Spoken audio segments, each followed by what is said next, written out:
Summer, 1964. The American destroyer USS Maddox is on a reconnaissance mission in the Gulf of Tonkin.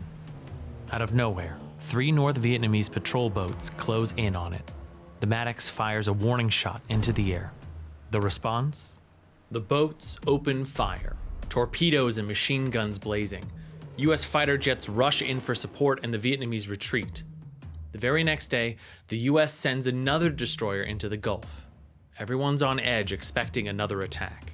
Then, the crew on the Maddox picks up something on sonar. Turns out it's signals from their own ship, but they mistake it for incoming Vietnamese torpedoes. Panic sets in. It's late at night, radio communication is a mess. In the confusion and darkness, the 2 US ships nearly fire on each other, and then both unleash a barrage on the spot where they think enemy boats are. By the time the chaos dies down, the captains report a second attack by North Vietnam. But here's the thing, the ships are completely untouched. Soon, US intelligence realizes there was no second attack. But they keep that information under wraps, because it could help justify an American response. At the time, many in the US opposed entering the war in Vietnam. But when the news of 2 attacks on American naval ships spread, public opinion quickly shifts. On August 7th, Congress passes the Gulf of Tonkin Resolution, giving the president the authority to use military force in Vietnam without a formal declaration of war. The US is getting ready to invade. The US dropped more bombs on Vietnam than it did on Nazi Germany. Americans even used chemical weapons here and set thousands of square kilometers on fire. Yet in the end, they still couldn't win. And today, you're going to find out why the world's most powerful country couldn't handle tiny Vietnam. I'll tell you the story of the Vietnam War like it all happened yesterday. And so, my fellow Americans, ask not what your country can do for you, ask what you can do for your country. Do you think you can do more for your people by going to jail? Oh, yes.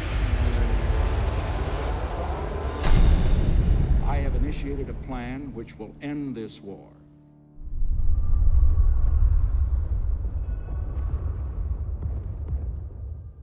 Vietnam is a small Asian country right next to China. In the 19th century, France arrived and took control, turning Vietnam into a colony. They developed the cities, built infrastructure, and brought Western-style education. This created a whole generation of Vietnamese who valued freedom and equality. Among them were future leaders of Vietnam, Ngo Dinh Diem and Ho Chi Minh. They wanted Vietnam to be independent. But in 1939, World War II breaks out. Hitler conquers France, and his ally in Asia sees an opportunity, Japan. In 1940, Japan takes over Vietnam. Ngo Dinh Diem and Ho Chi Minh see a chance for independence. Diem views the French as the biggest enemy and offers to work with the Japanese to push them out and create a Vietnamese state that would support Japan in the war. But the Japanese aren't interested. Ho Chi Minh, on the other hand, refuses to negotiate with the Japanese.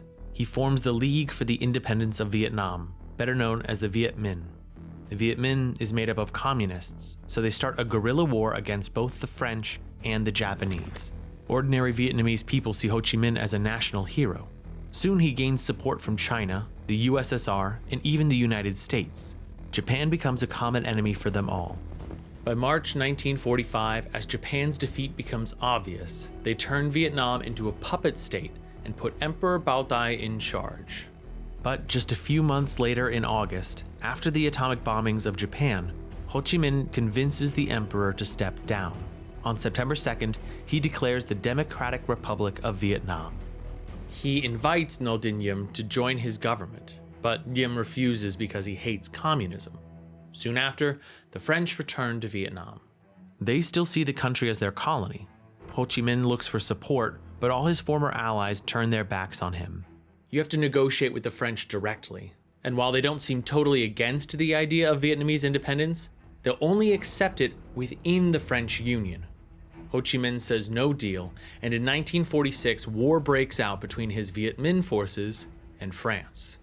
France is confident it'll win quickly, but right from the start, the problems stack up.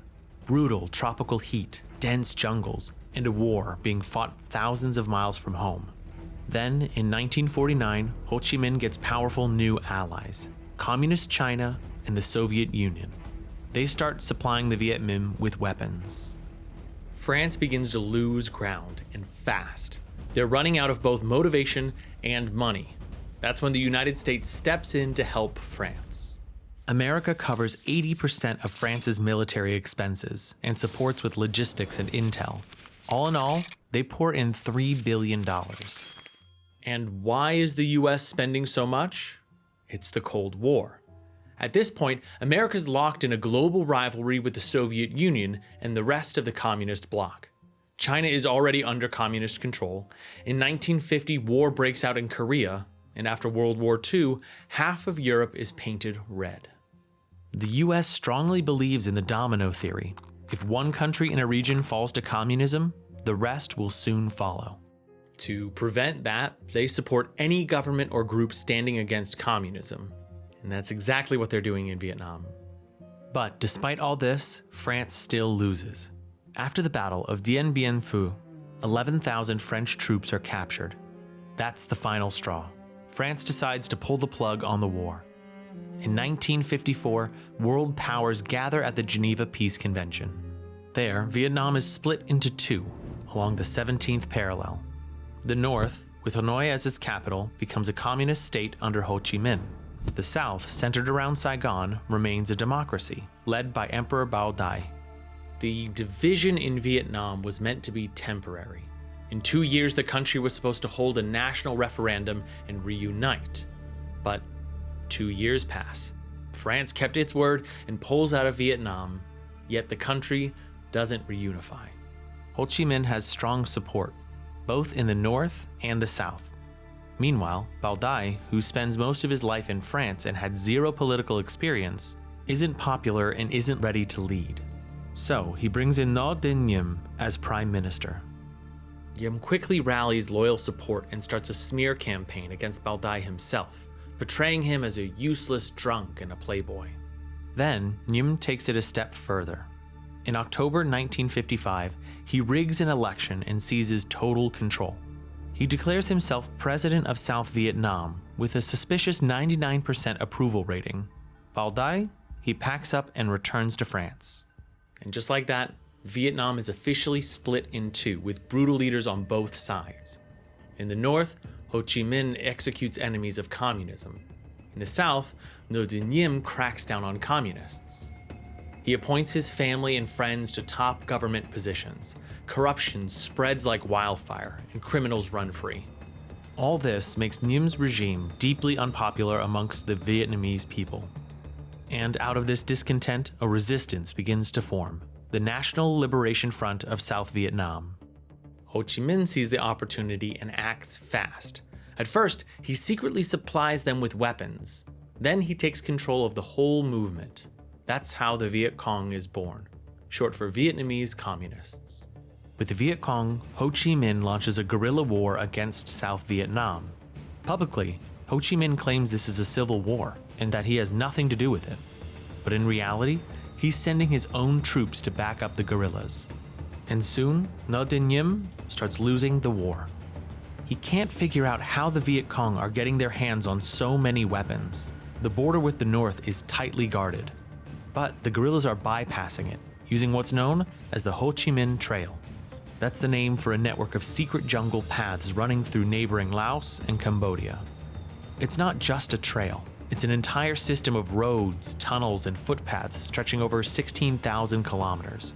This is how weapons and supplies flow from north to the south, right under everyone's nose. Ngo Dinh Diem couldn't beat the guerrillas on his own. He's losing territory, and with it, his credibility.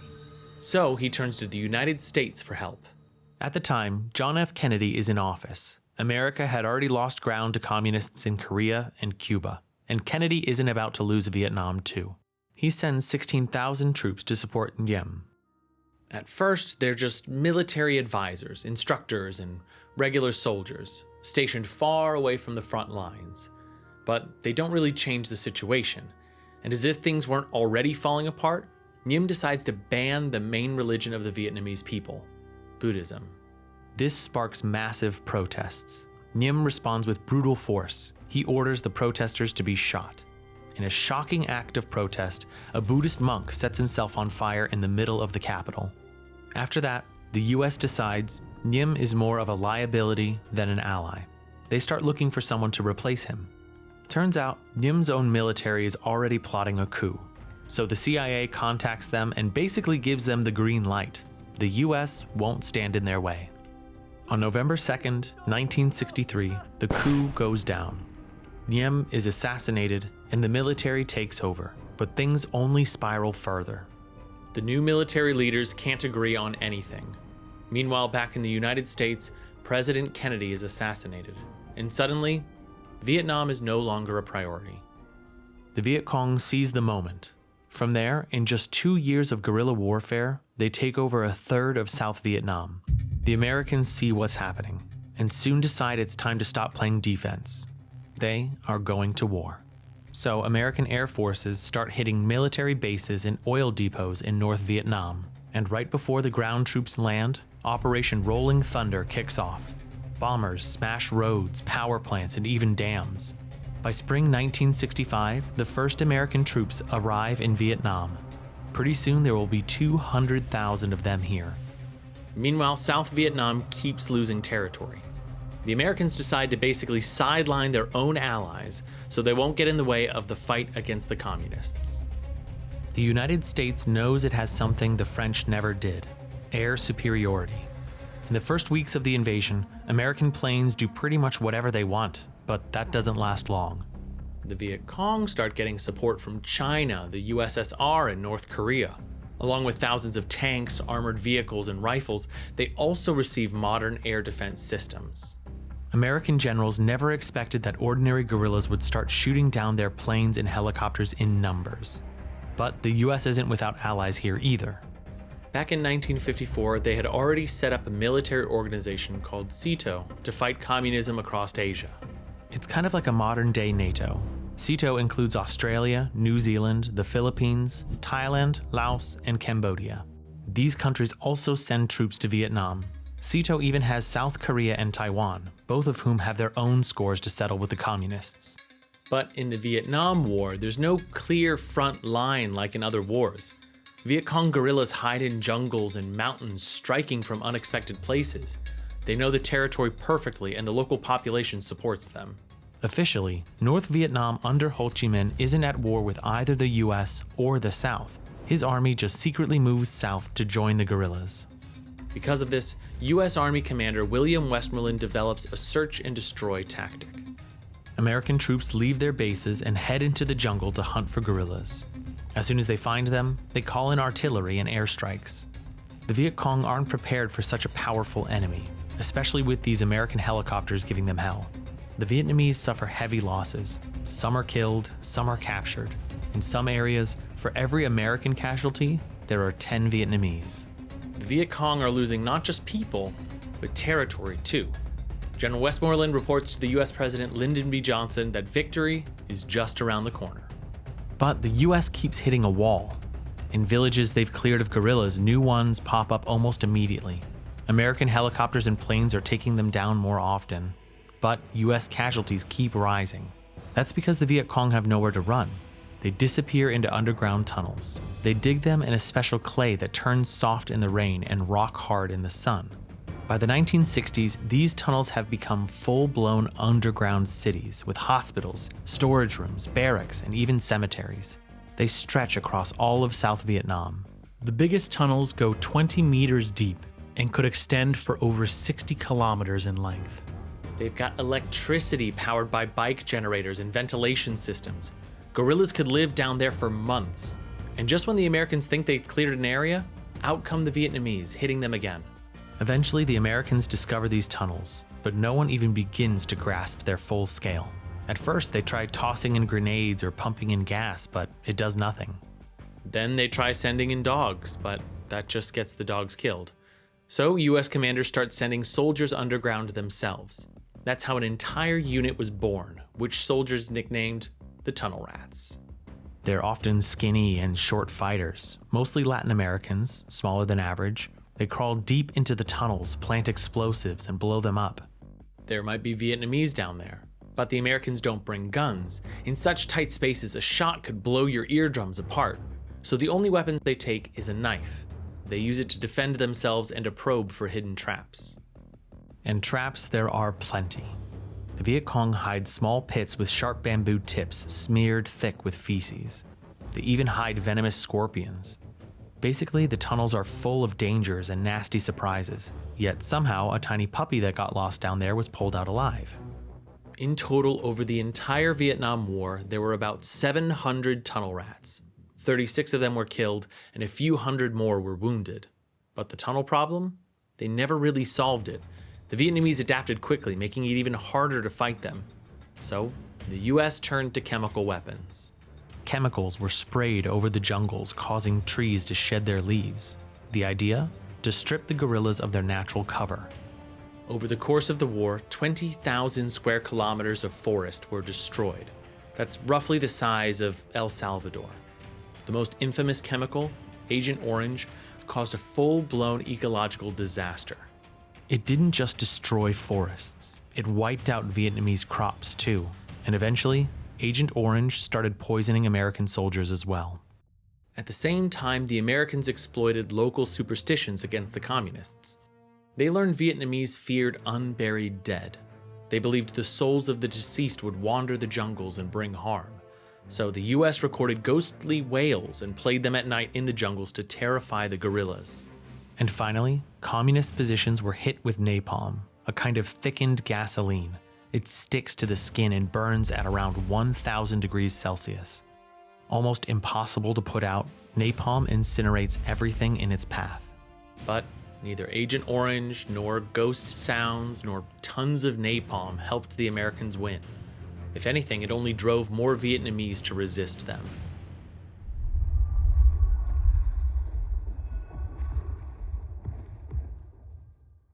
It's the third year of the Vietnam War. General Westmoreland keeps saying victory is just a few months away. But honestly, his predictions are totally unrealistic. The US Army controls only tiny pockets of the country. Frustrated and angry, American commanders start treating the locals brutally. Some don't even bother figuring out who's in front of them, a heavily armored guerrilla or a peaceful villager. Everyone gets shot. Napalm, chemicals, and aerial bombs are destroying villages and crops. Hunger spreads across Vietnam, and TV shows in America are capturing all of it. By this time, most homes have TVs, so people in the US are seeing firsthand what's happening across the ocean. This is the first war ever broadcast in such detail on television. Hundreds of journalists and photographers are working in Vietnam. There's basically no censorship. They can film almost everything, even secret sites. News reports show burning Vietnamese villages and wounded soldiers suffering. The war is shown as it really is. At first, most journalists and ordinary Americans support their army. But as the conflict drags on and soldiers start abusing ordinary Vietnamese civilians, people begin to turn against it. It creates a strange situation. On one channel, the president promises the war is almost over, while on another, viewers see stories of US soldiers committing war crimes. This fuels the growing anti-war movement back home. Meanwhile, the communists are ramping up their activity. The Viet Cong are torturing both American POWs and ordinary villages who refuse to help them. They organize a massacre in the village of Dak Son. The village is home to an ethnic minority who support the US Army. 300 Viet Cong soldiers surround the village and use flamethrowers to burn homes, including any people inside. Anyone trying to escape gets shot. In total, 250 villagers die, and another 100 are taken prisoner by the guerrillas. The Americans try to track them down, while the Viet Cong secretly prepares a massive offensive. It kicks off on January 30th, 1968, during the Vietnamese New Year. Traditionally, there's a truce on this day. But the communists break the truce. They gather 80,000 soldiers and launch a sudden attack. In the first 24 hours, the Viet Cong capture 100 towns and villages. They even break into the capital of South Vietnam, Saigon. Ordinary Americans have no idea this is happening all day. Most come home in the evening from work and, as usual, turn on the TV. And there they hear that the communists have stormed the US Embassy in Vietnam. They're shooting everyone from the roof. For regular Americans, this is a total shock. The US Army starts reclaiming territory. The communists lose all of their tanks and half of their army. The hardest fight is for the city of Hue, the former capital of Vietnam. It takes 3 weeks. And when American forces finally liberate the city, they discover mass graves. In just 3 weeks, the communists managed to execute 6,000 civilians and American prisoners of war. They eliminate anyone they even remotely suspected of opposing them. The communists even had a pre-made list of people to immediately eliminate. The Americans managed to take back all the territory, but the Tet Offensive shatters the myth that the United States controls South Vietnam. American credibility takes a hit. A scathing article appears in the New York Times. After so many years of war and countless sacrifices, the Viet Cong has shown that it can still gather thousands of fighters, ready not just for night raids, but for large-scale operations. Then this photograph hits the newspapers. On the left, you see America's ally, General Nguyen Ngoc Loan, and there he is, executing a prisoner without a trial. When ordinary Americans see this photo, they start criticizing their government even more, because it's the government that supports these soldiers. No one cares about the details anymore. Everyone sees the fact. The general executed a Viet Cong soldier. This was a communist fighter engaged in underground resistance against the government. During the Tet Offensive, he was captured near a ditch filled with the bodies of murdered police officers and their families. Among them was Nguyen Ngoc Loan's deputy. There was no time for a trial. The city was in the middle of battles, so the general didn't hesitate and executed him on the spot. But this wasn't the only public execution. American soldiers did the same. The authorities defended them, claiming hospitals were overflowing and there was no room to treat wounded communists. But the soldiers themselves didn't hide the truth. They were killing prisoners to avenge fallen comrades or civilians tortured by the communists. American commanders knew about the executions but turned a blind eye. And soon, this would lead to one of the biggest tragedies of the Vietnam War. In March 1968, US intelligence locates a Viet Cong headquarters in the village of Song My. They send in 3 companies of soldiers. These companies included new recruits who had never seen combat. The day before the operation, Sergeant George Cox, a popular soldier in the unit, dies in an explosion. At his funeral, the priest urges the soldiers to take revenge. The next morning, Americans surround the village of Song My. The guerrillas are already gone. They escaped before the attack even began. But the soldiers receive a clear order. There are only communists in Song My, and they must be eliminated along with the village. So the Americans start shooting innocent Vietnamese civilians who, at that moment, are just preparing food. Villagers flee, their homes are burned, and the women, you can imagine. Some manage to escape and hide in the ditches, but they're quickly found and killed with grenades. Lieutenant Calley's unit was especially brutal. His soldiers killed 80 villagers, including children.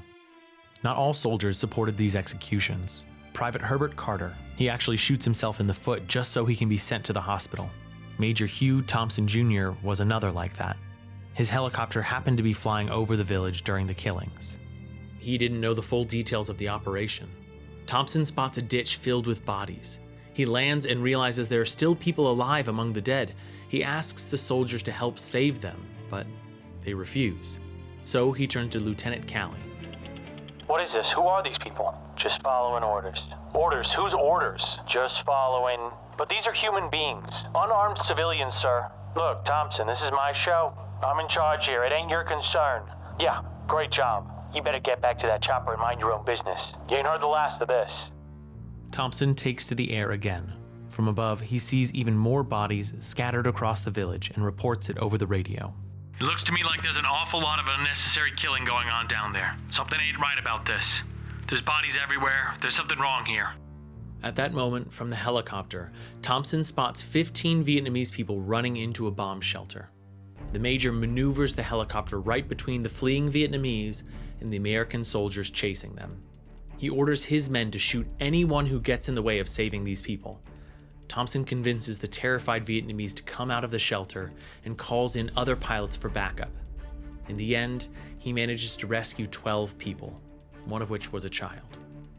Hugh Thompson immediately reports the situation to his command and compares the Americans' action to those of the Nazis. The lieutenant colonel in charge of the operation in Song My contacts the soldiers and orders them to stop. After that, they actually sit down and eat lunch right there in the village. Around them, hundreds of dead bodies. Major Thompson returns to the United States. There he speaks out about the crimes, tracks down witnesses, and pushes for an investigation. Public opinion is split. Some Americans say the soldiers did the right thing, while others insist it was completely unacceptable. Eventually, the investigation does start.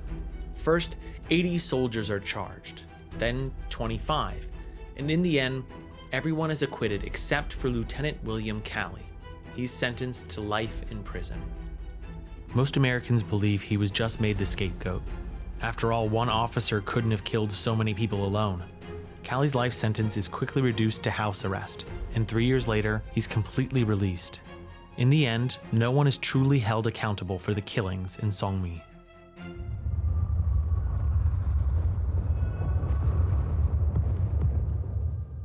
So, what do you think is happening here?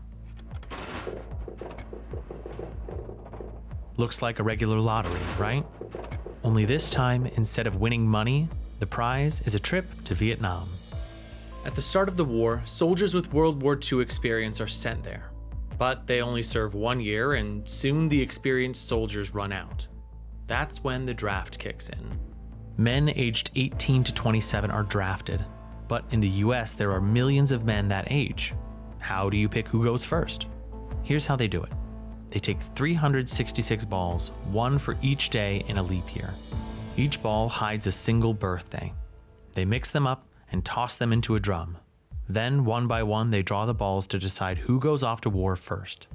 For example, in 1969, they pull September 14. That means everyone born on September 14th is drafted first. The whole process is broadcast on TV, turning the draft into a real-life show. The young people, they never wanted to fight, especially American youth in the 60s. This is a whole new generation, nothing like the one before. It's full of subcultures. The most famous?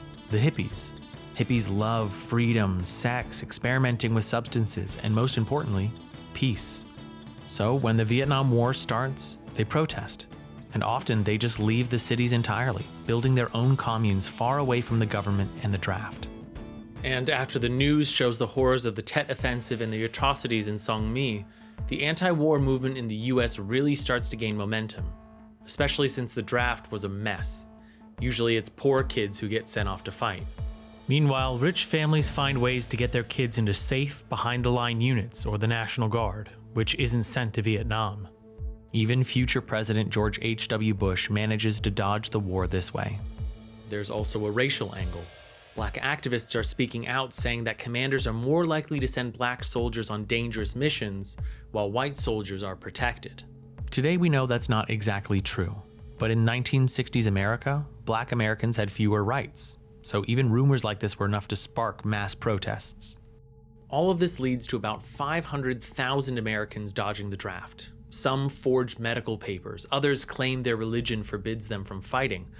Another 100,000 men flee to Canada. But if you get caught, there's no escaping. Leaving for Vietnam is tough, so most try to avoid being drafted in the first place. Even so, a few dozen men manage to escape Vietnam later on, making their way through Japan and the Soviet Union. But the most famous American draft dodger? Boxer Muhammad Ali. He refuses to serve, gets arrested, and is taken to court. There, Ali delivers one of his most famous speeches ever. I ain't got no quarrel with them. Viet Cong, no Viet Cong ever called me a nigger. They haven't restricted my rights. You want to put me in jail? Fine. I won't go 10,000 miles from home to help murder and kill other people. Muhammad Ali spends 10 days in jail. Then he's stripped of his boxing license for 3 years and released. After that, he tours American universities giving anti-war speeches, becoming a hero to the children's youth. Just 4 years earlier, most Americans supported the war. But by 1969, half of them were calling for peace talks. President Lyndon B. Johnson's approval rating plummeted, so he decides not to run for a second term. The next president is Republican Richard Nixon, who promises to end the war, and there's actually a chance he might do it. The same year, the leader of North Vietnam, Ho Chi Minh, dies. He's succeeded by his ally, Le Duan, a radical communist, yes, but also a shrewd politician. Le Duan sees that half of his army was wiped out during the Tet Offensive, and that China has fallen out with the Soviet Union, cutting off much of their support. So he knows the war needs to be frozen. Negotiations begin, but they end up leading nowhere. General Westmoreland requests another 200,000 troops, insisting he could secure victory, but no one believes him, and he's replaced. The new commander, General Crichton Abrams, together with Nixon, announces Vietnamization. American troops are gradually withdrawn while equipment and weapons are handed over to South Vietnam. Now the Vietnamese have to fight for their own country, with the US only providing support. And it works. In 1968, 16,000 American soldiers die in Vietnam. By 1971, the number drops to just 2,000. Obviously, getting all of the soldiers out in a single day was impossible. By the time Nixon takes office, there are 550,000 US troops in Vietnam, and their numbers are gradually reduced. But those who stay behind, they completely lose the will to keep fighting. American celebrities come to give speeches and boost morale, but by now it barely makes a difference. The army is falling apart, drowning in corruption.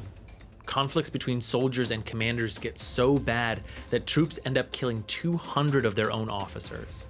On top of that, Americans keep dying from landmines and all kinds of Vietnamese jungle traps. Soldiers start turning more and more to drugs. The US Department of Defense estimated that 1 out of every 2 soldiers in Vietnam smoked marijuana. About a third had tried LSD or other psychedelics at least once, and 28% were taking heavy drugs like heroin or cocaine. Some of this comes with the drafted hippie soldiers themselves. In other cases, commanders handed out drugs directly to troops, a practice they called combat readiness enhancement. Between 1966 and 1967, the US military handed out 225 million stimulant pills. Before tough missions, soldiers got amphetamines to stay awake, and after battles, they were given sedatives to calm down. These emotional swings were brutal on their minds, slowly destroying their psyches. By 1971, Australia and New Zealand have completely pulled their troops out of Vietnam, but the American withdrawal drags on. Even more, the US command decides at the very end to launch an attack on neighboring Cambodia to destroy Ho Chi Minh's trail. Meanwhile, South Vietnam strikes in Laos. US planes bomb both countries, dropping silver iodide to wash out roads and ruin the soil. By attacking neutral nations, the United States is openly breaking international law. Across America, anti-war protests flare up again with new intensity. In Ohio and Mississippi, things spiral out of control. The National Guard opens fire on demonstrators, most of them students, and 6 people are killed. The attacks in Cambodia and Laos fail. For the first time in years, South Vietnamese soldiers actually fight in the operations. Trained by Americans for years, they perform terribly. In September 1972, the Communists launched their Eastern Offensive. 200,000 troops strike South Vietnam. This time, the US doesn't intervene directly in the fighting. They only provide air support. This ends up being a really rough time for the South Vietnamese army. The Eastern Offensive is eventually held back, but the Communists still manage to capture some territory. After all that, Nixon decides it's time to speed up the end of the war, and instead of negotiating directly with North Vietnam's leaders, he chooses to talk to their allies. In 1972, the US president visits China and the USSR. Both countries agree the war needs to end. That same year, peace talks begin, but at the last moment, Communist Vietnam walks out. US airstrikes resume, and 1,500 civilians are killed. The Communists eventually return to the table, and on January 27, 1973, both sides sign the Paris Peace Accords. The US halts combat, starts pulling out troops, and begins shutting down its bases. Prisoners are exchanged, and Vietnam is supposed to hold elections. Nixon promises that Americans will return if the Communists restart the war. On March 29th of the same year, the US completely leaves Vietnam, but the war doesn't truly end there.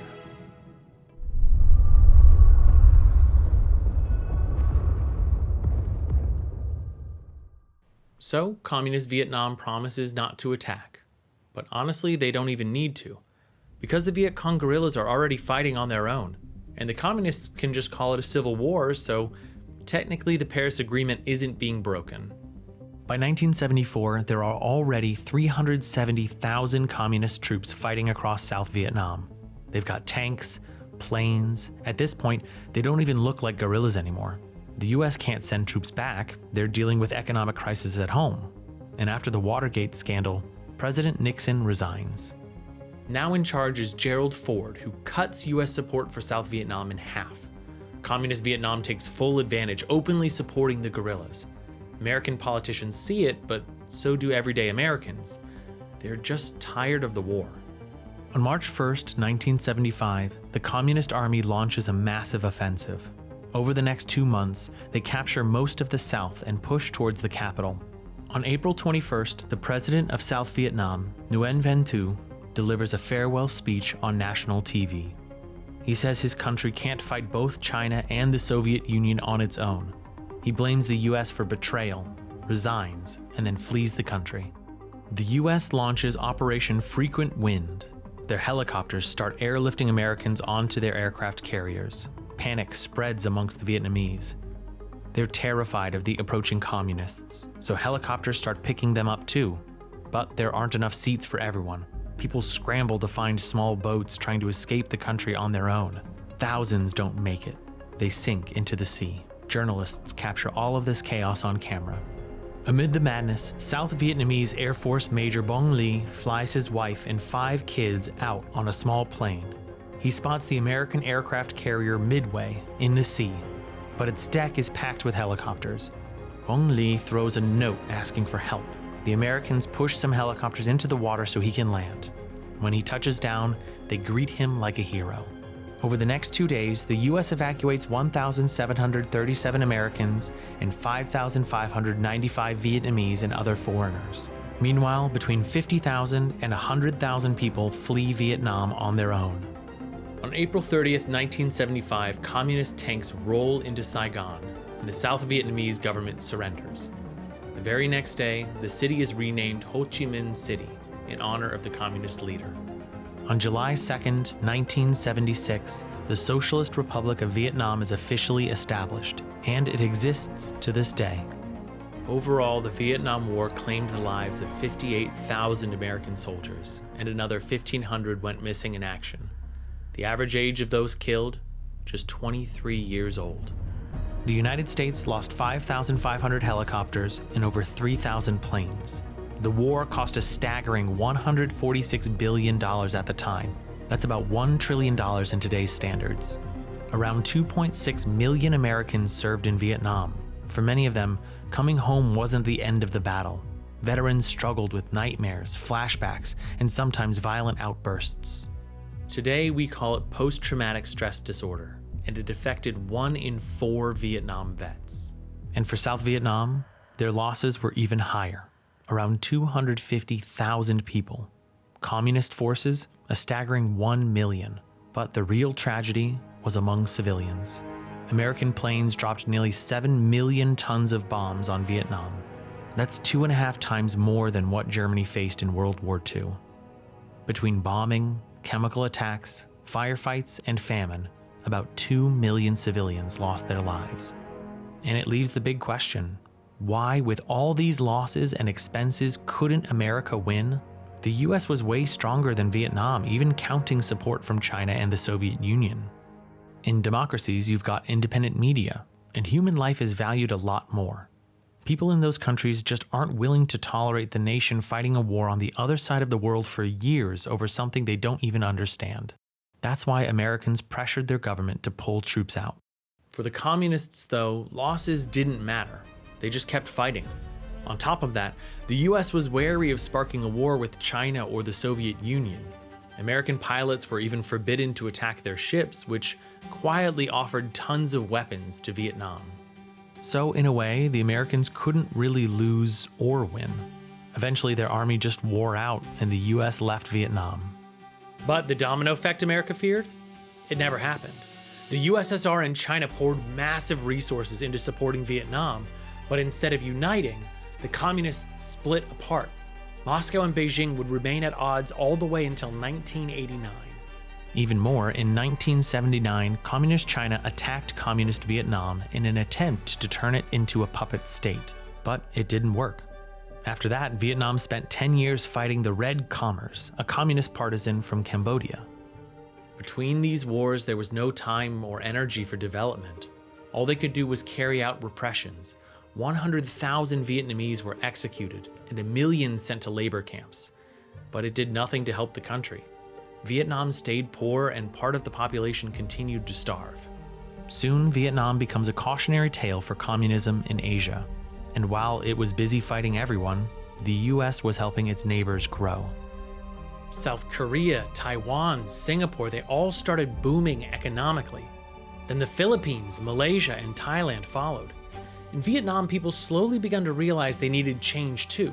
So in 1986, the country introduced the Doi Mue policy, basically a big push for renewal, kind of like the perestroika in the Soviet Union.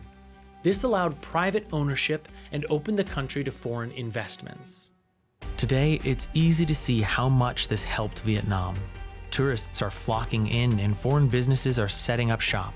Over the past 50 years, the population has doubled from 50 million to 100 million. The communists are still in charge, but these days they're way more flexible.